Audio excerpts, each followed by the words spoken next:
هذه سبيلي أدعو إلى الله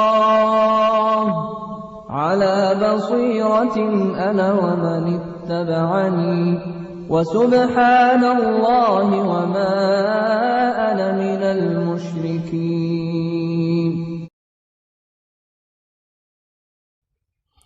السلام عليكم ورحمة الله وبركاته.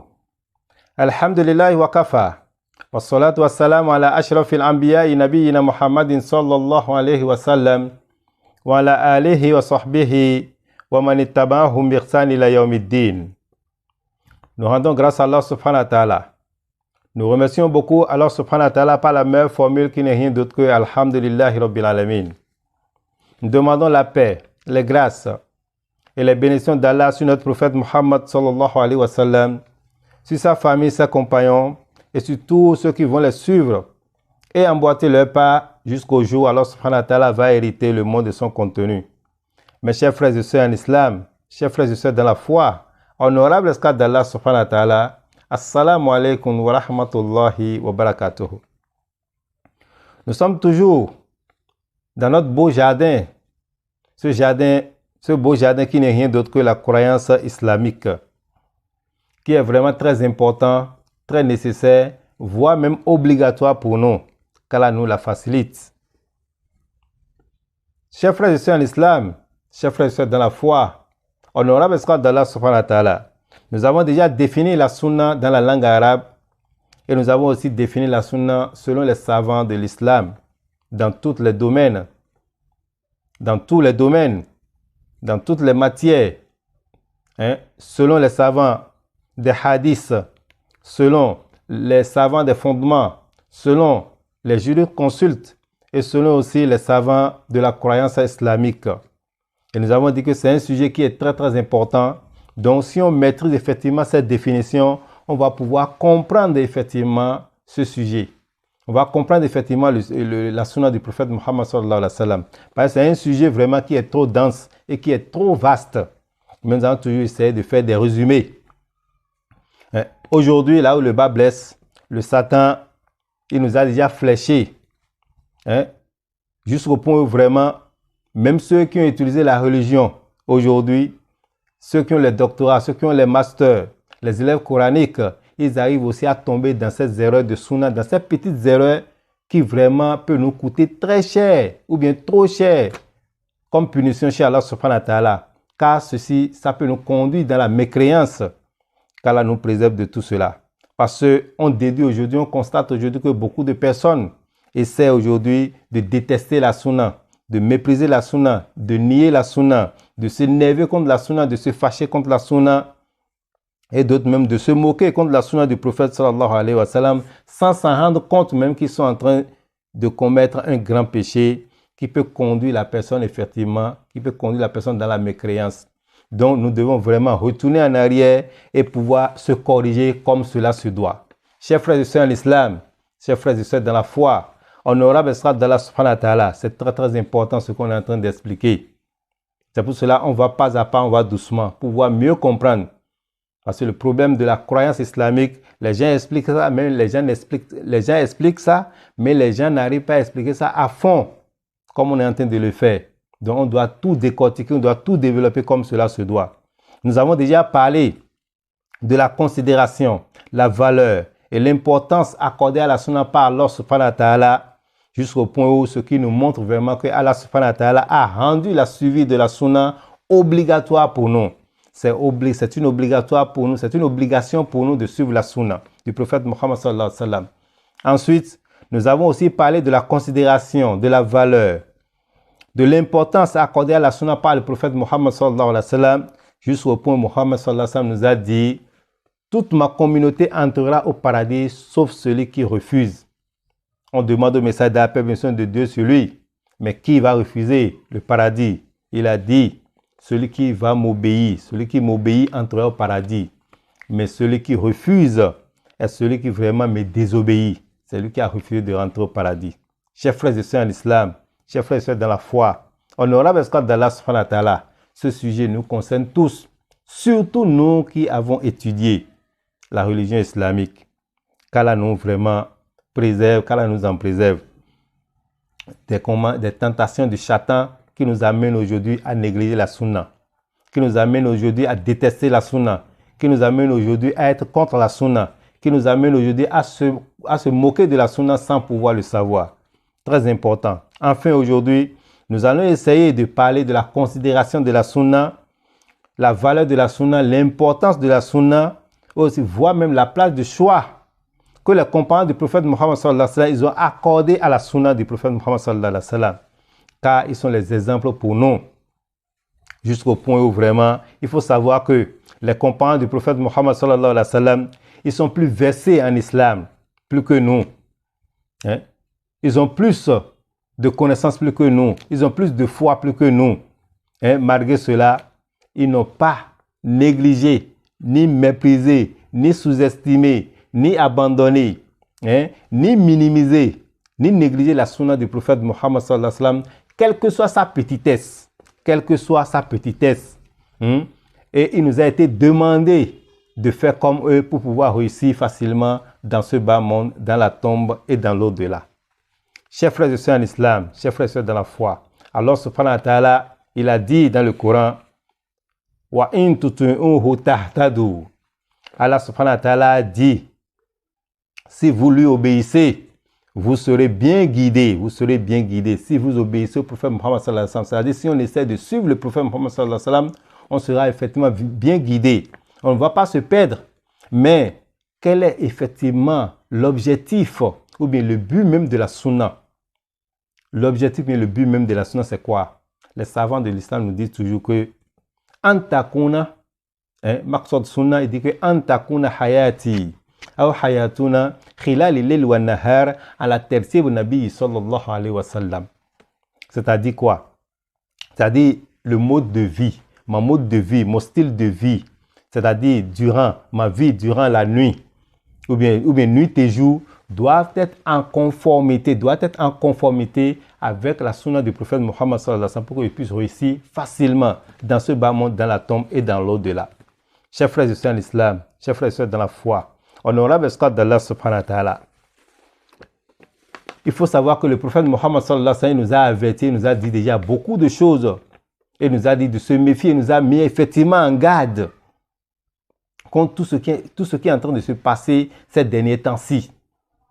Le prophète sallallahu alayhi wa sallam nous a dit, dans un hadith, il dit, wa innahu man ya'ish minkum fasayara ikhtilafan kaseeran fa alaykum bi sunnati wa sunnati khulafa ar-rashidin al-mahdiyyin addu alayha bin nawajiz.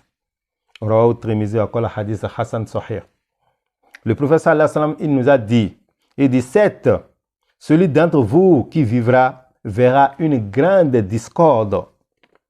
Accrochez-vous donc à ma sunna, alors à ma tradition, à ma sunna, et à celle des califes orthodoxes bien guidés, ceux-là qui sont effectivement bien guidés. Saisissez-la, c'est-à-dire ma sunna, saisissez-la fortement avec vos dents, c'est-à-dire avec vos mollets. Il ne faut pas laisser quelqu'un t'arracher la sunna du prophète Muhammad sallallahu alayhi wa sallam. Hadith rapporté par Abu Daoud et Tirmizi et jugé Hassan. Chers frères et sœurs en islam, malgré tout ce que le prophète nous a dit, malgré ces deux sources indiscutables, inséparables, indiscutables, qui n'est rien d'autre que le Coran et la sunna du prophète Muhammad sallallahu alayhi wa sallam, nous avons aussi des gens versés en islam, versés dans la religion, qui veulent ou bien qui arrivent à tromper notre vigilance avec le Coran et la sunna. C'est pour cela que le prophète Muhammad sallallahu alayhi wa sallam nous a donné la règle d'or, la solution. Ceux-là, ils font ça pourquoi? Ils font ça en suivant leur passion. À cause des biens éphémères de ce bas monde.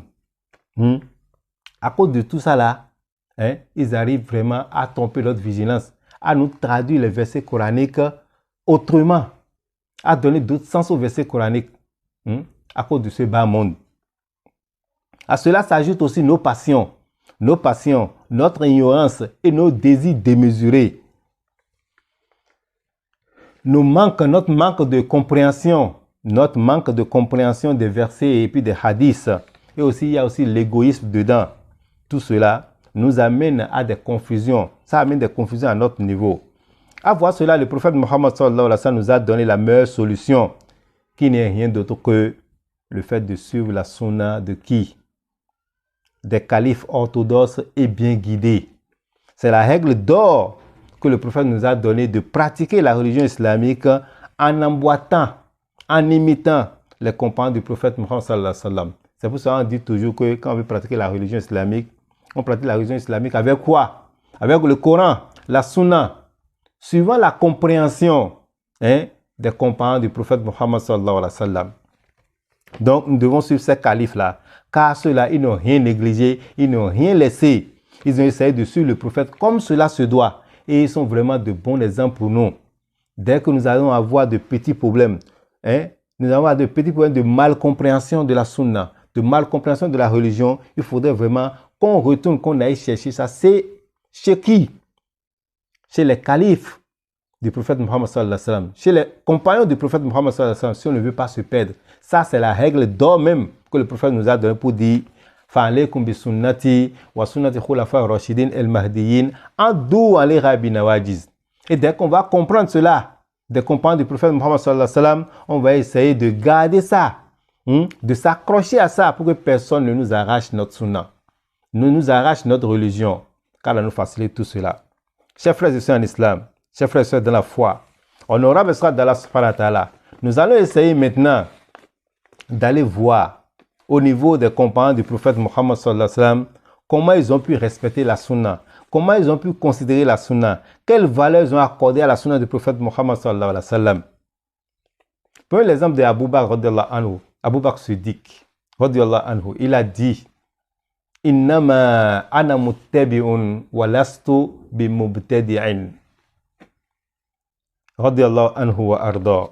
Il a dit, moi je suis un suiveur, je ne suis pas du nombre des innovateurs. Abu Bakr Siddiq. Abu Bakr Siddiq, le premier des califes. Si on va classer les califes, il est le premier des califes. Jusqu'à ce que vraiment, il a dit que lui n'est pas, lui suit la sunna, il suit le prophète comme cela se doit. Il n'est pas du nombre des innovateurs. Il ne va pas amener quelque chose dans la religion sans que le prophète ne l'ait pas dit. Il dit qu'il lui suit la sunna comme cela se doit. Jusqu'au point, Abu Bakr Siddiq, le prophète l'a qualifié de Siddiq, de véridique. C'est le prophète qui lui a donné ce nom-là. Parce que vraiment, quand on dit à Abu Bakr que le prophète a dit telle chose, Abu Bakr va te demander, Abu Bakr il va te demander, il va chercher à savoir d'abord, est-ce que tu es sûr que c'est le prophète qui l'a dit? Si tu es sûr que c'est le prophète qui t'a dit, c'est la parole du prophète, il accepte en même temps. Il ne va même pas regarder de gauche à droite pour demander, à chercher à savoir pourquoi il a dit ça, quelle est la cause, quelles sont les conséquences. Non, il essaie de suivre ça en même temps, de mettre ça en pratique. Abu Bakr Siddiq. Ceux-là, ils ont reçu leur certificat, leur diplôme d'entrée au paradis depuis ce bas monde. Ce sont ceux-là qu'on doit suivre effectivement. Nous avons aussi le calife, nous allons donner l'exemple du calife aussi.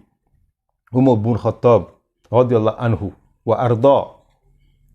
On dit dans un hadith, Wan abisin, ibn Rabi'a, radiyallahu anhu, qala, ra'aytu Umar ibn Khattab, radiyallahu anhu, yuqabbilu al-hajara, yani al-aswid.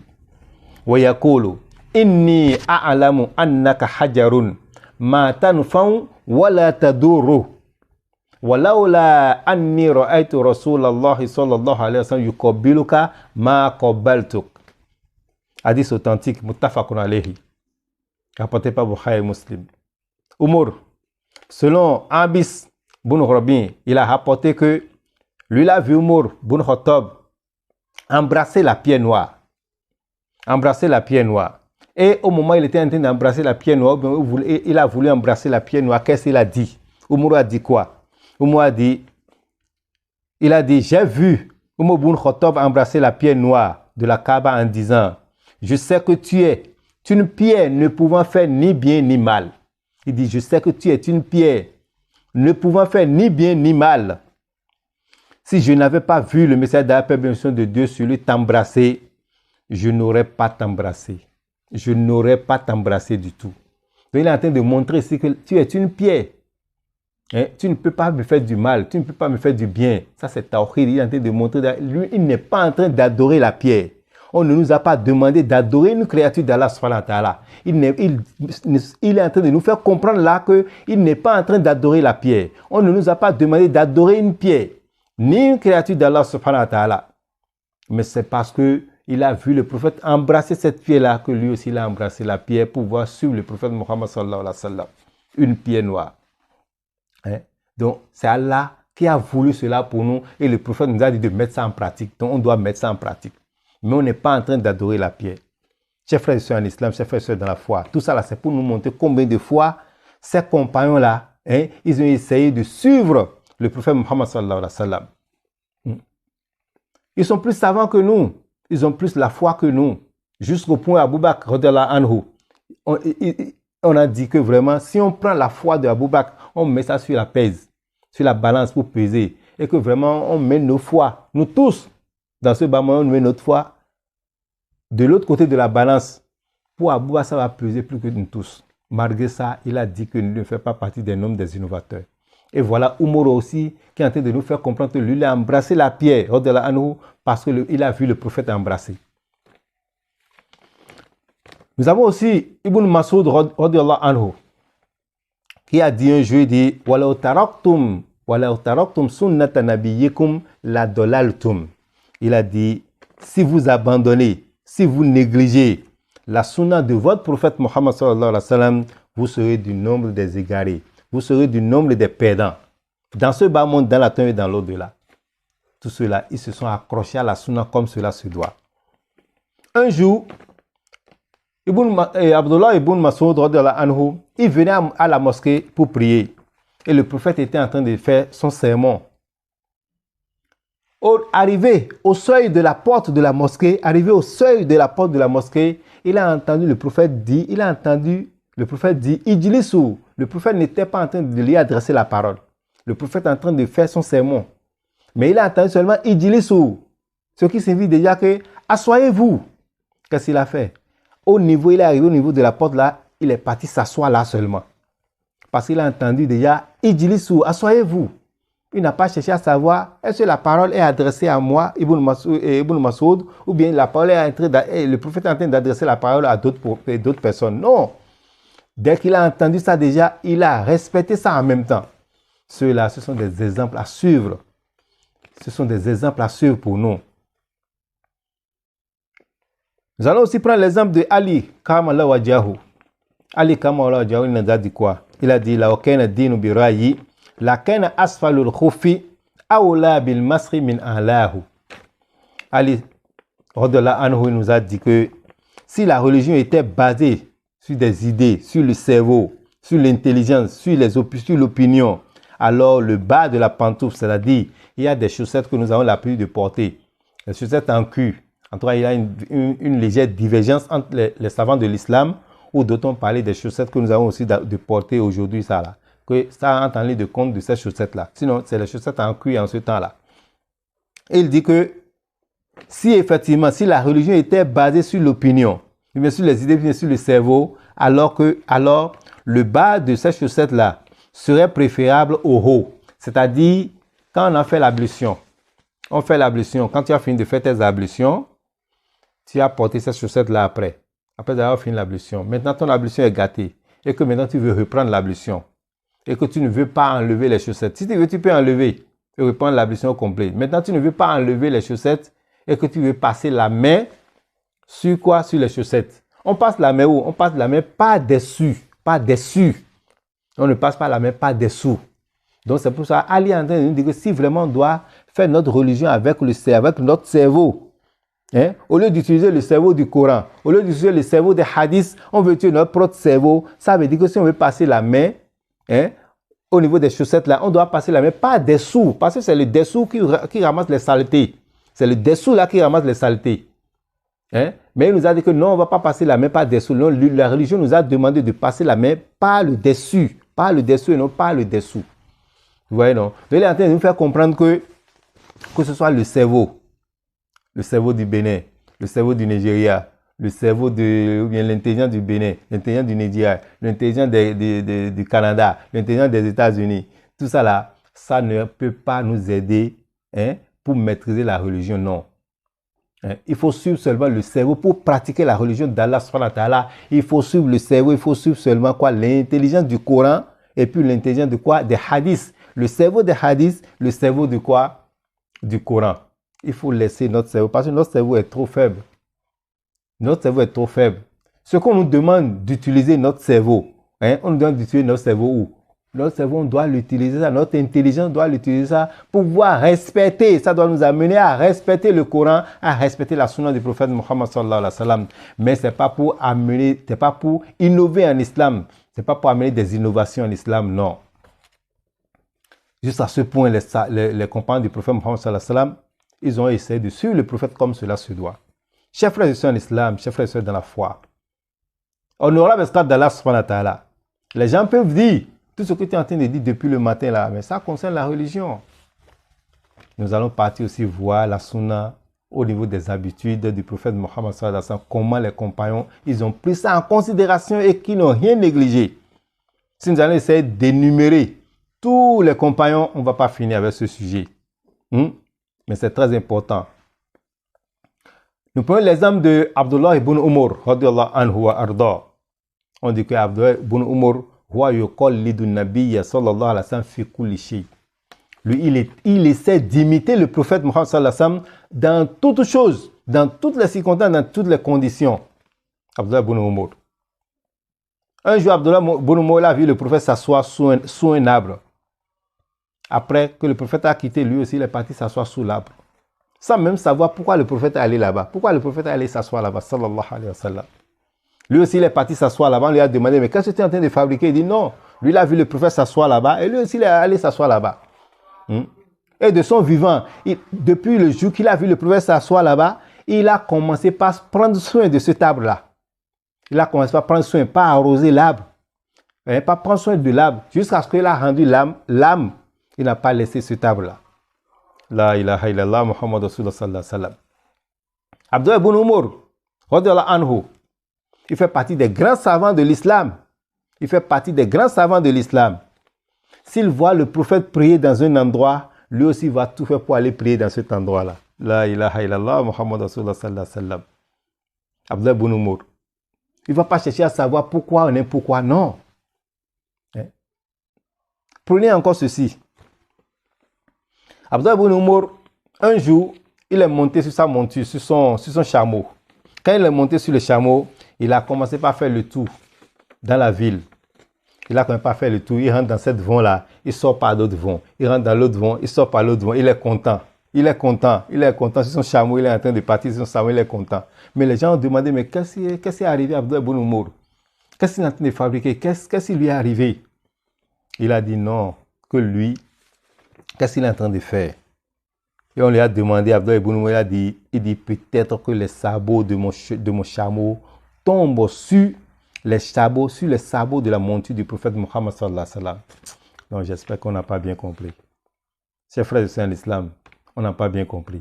Abdullah ibn Umar, il a dit que lui veut que vraiment son chameau, les sabots de son chameau essaient d'emboîter les traces laissées par les sabots de la monture du prophète Muhammad sallallahu alayhi wa sallam. C'est pas que le prophète est devant lui en train de partir, non.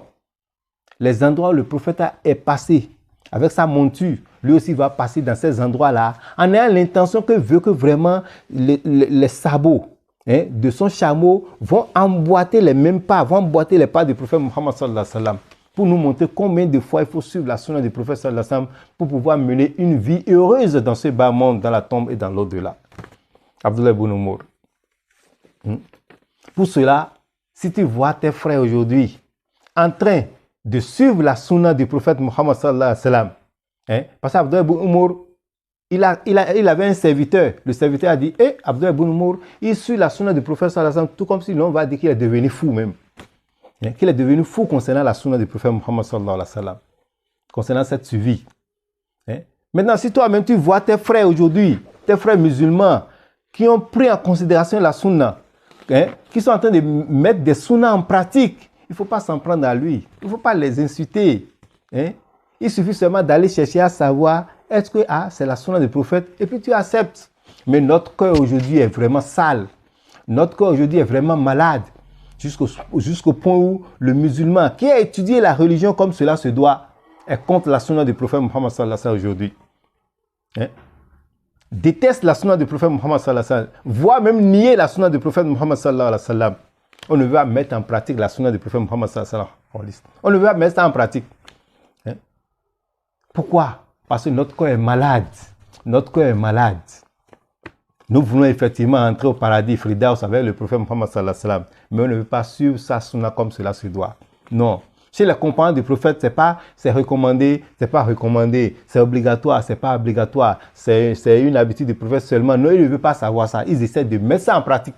Parce que c'est que le prophète ne va pas faire quelque chose. Hein, ou vraiment, si tu essaies d'emboîter les pas du prophète, tu ne vas pas trouver un bien là-bas. Et tu seras bien récompensé aussi. Donc pour cela, il faudrait vraiment qu'on essaie de mettre la sunna du prophète Muhammad sallallahu alayhi wa sallam en pratique comme cela se doit. Non, toi, tu ne veux pas mettre ça en pratique. Mais quand tu vois l'un de tes frères en train de mettre ça en pratique, si tu vois qu'il est en train de trop exagérer, tu l'appelles, tu lui donnes des conseils et puis vraiment tu lui laisses. C'est sa compréhension. Mais il ne faut pas aller jusqu'au point où tu seras contre la sunna, tu ne vas quand même pas mentir contre la sunna du prophète Muhammad sallallahu alayhi wa sallam, car c'est très dangereux pour nous. Se moquer de la sunna du prophète Muhammad sallallahu alayhi wa sallam, ou bien démentir la sunna, nier la sunna du prophète Muhammad sallallahu alayhi wa sallam, ça conduit la personne à la mécréance. Et ça peut te faire sortir de l'islam complètement. La ilaha illallah Muhammad Rasulullah sallallahu alayhi wa sallam. Je ne suis pas en train de dire que celui qui est rentré dans l'erreur, là, en même temps, est devenu mécréant. Non, il ne faut pas me comprendre mal. Mais si les conditions d'exclusion de l'islam sont remplies à son niveau, ça veut dire qu'il est exclu de l'islam comme ça. Il faudrait qu'on fasse très attention.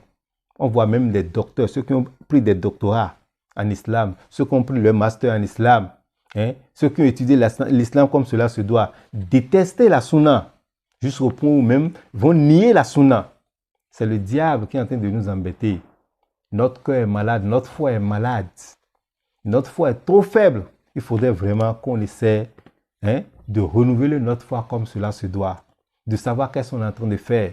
Car ça fait partie des flèches que le diable a pris aujourd'hui pour nous flécher. Le diable nous a fléchés jusqu'à ce point. Et eux-mêmes, on ne se rend pas compte de ce qu'on est en train de faire. Car là, c'est Allah seul qui va nous sauver aujourd'hui dans ce bas monde-là. Chers frères et sœurs en islam, chers frères et sœurs dans la foi, honorable esclave d'Allah subhanahu wa ta'ala. Mais on va dire toujours, mais pourquoi il est en train de dire déjà que ça peut faire sortir la personne de l'islam? C'est simple sunna-là. Mais quelle est effectivement la preuve dans le Coran? Allah nous a donné des preuves dans le Coran pour montrer que, tu vois, cette simple sunna-là, quand tu vas nier ça, ça peut te faire sortir de l'islam complètement, tu vas devenir mécréant devant Allah subhanahu wa ta'ala. Écoute ce verset-là qu'Allah nous a donné. Subhanahu wa ta'ala. Allah subhanahu wa ta'ala dit dans le Coran, Wala in sa'altahum la yakulunna innama kunna nakhudu wa nal'abu. Kul abillahi wa rasulihi, abillahi wa ayatihi, kul abillahi wa ayatihi wa rasulihi, kuntum tastahzi'un, la ta'taziru, qad kafartum ba'da imanikum. La ilaha illallah Muhammad Rasulullah sallallahu alayhi wa sallam. Quand on lit ce verset-là, ça fait pleurer. Il a dit, si tu les interroges, ils diraient certainement, Allah subhanahu wa ta'ala dit, si tu les interroges, ils diraient certainement. Vraiment, nous ne faisions que bavarder. Nous ne faisions que jouer. Nous, on est en train de s'amuser seulement avec notre parole. Allah a dit, dis, ô toi messager, il faut leur dire, dis. Est-ce d'Allah, de ces versets, c'est-à-dire du Coran, et de son messager, vous vous moquiez? Ne vous excusez pas. Ne vous excusez pas. Vous avez déjà bel et bien rejeté la foi après avoir cru. Coran chapitre 9, verset 65-66. Vous avez déjà la foi. Après cette fois-là, vous avez rejeté la foi et vous avez mécru à cause de la sunna. Donc, on ne doit pas insulter les versets coraniques. On ne doit pas insulter la religion d'Allah. On ne doit pas se moquer de la religion d'Allah. On ne doit pas se moquer de la sunna du prophète Muhammad sallallahu alayhi wa sallam, car c'est très dangereux pour nous. Chers frères et sœurs, chers frères et sœurs dans la foi, qu'Allah nous aide beaucoup. Je suis en train de faire ça pour que vraiment puisse bien comprendre comme cela se doit. Nous allons donner des exemples pour pouvoir illustrer. Maintenant, il y a des erreurs graves dans lesquelles on est en train de tomber depuis des années et que vraiment on ne se rend même pas compte. Et les gens ne nous appellent même pas, les gens ne nous prêtent même pas attention, on ne prête même pas attention à ça. Et les gens ne tirent même pas notre attention à ces erreurs-là dans la communauté islamique, ce qui peut nous causer de grands problèmes. Pardon, nous prenons l'exemple de quelqu'un qui, comment dirais-je, de quelqu'un qui est voilé. Une femme qui est voilée complètement, par exemple. Elle est voilée complètement. Elle a mis le niqab. On entend des gens qui vont se moquer de ces femmes-là, soit disant, hey, regardez, elle s'est habillée, regardez comment elle ressemble à un revenant, à un égout. Ah, faut plus dire ça, hein. Tu es en train d'insulter la sunna, vous faites ça ensemble. Tu es en train de traiter la sunna comme un revenant. Non, ça peut te conduire dans la mécréance. Il faudrait éviter ça. Il ne faut plus commettre ces erreurs-là. Si tu avais l'habitude de le faire avant, il faut essayer de demander pardon à Allah subhanahu wa ta'ala et ne plus tomber dans ces erreurs. Nous prenons l'exemple de quelqu'un qui a laissé aussi sa barbe. Il a laissé sa barbe à cause de la religion. On entend des gens qui vont se moquer de ces personnes-là des fois pour dire, regardez, il a laissé sa barbe comme une chèvre. Ah, il ne faut plus dire ça. Tout ça là, il a laissé. Je ne parle pas de ceux qui ont laissé leur barbe comme un style. Non, ils n'ont pas laissé à cause de la religion, non. Nous ne voulons pas rentrer dans le système où on va dire, bon, la barbe est obligatoire et le voile c'est obligatoire, bien c'est la sunna. On ne veut pas rentrer dans cette divergence-là. On va parler de ça là après. Mais considérons que c'est la sunna du prophète Muhammad sallallahu alayhi wa sallam. Bon, tout le monde accepte que c'est la sunna sans discussion. C'est au niveau de l'obligation qu'il y a des divergences. Mais tout le monde accepte que c'est la sunna. Mais il ne faut pas l'insulter à cause de sa barbe. Nous avons aussi ces erreurs-là qu'on a l'habitude de commettre encore, en disant que quelqu'un qui a porté un pantalon sauté, parce que l'islam nous a demandé que notre pantalon ne doit pas dépasser les chevilles. Il y a beaucoup de paroles à ce niveau, mais on n'a qu'à s'arrêter là seulement. C'est la sunna du prophète. Mais on voit même des gens qui vont insulter leurs frères pour dire, mais tu n'as pas de l'argent pour acheter des tissus, hein, tu n'as pas mangé, tu n'as pas chose là, regardez, tu as porté un pantalon sauté. Et on se moque de la sunna du prophète Muhammad sallallahu alayhi wa sallam. Si c'est que de cette sunna là tu es en train de te moquer, ça veut dire que tu vas te faire sortir de l'islam. Si les conditions d'exclusion sont remplies. Si ce n'est pas rempli, c'est un péché sur toi, il faut aller faire le repentir. Maintenant, si c'est de lui-même, tu es en train de parler, tu es en train de se moquer de ton frère, l'islam a refusé de se moquer de son frère musulman. C'est aussi un péché. Il faudrait qu'on évite tout ça là.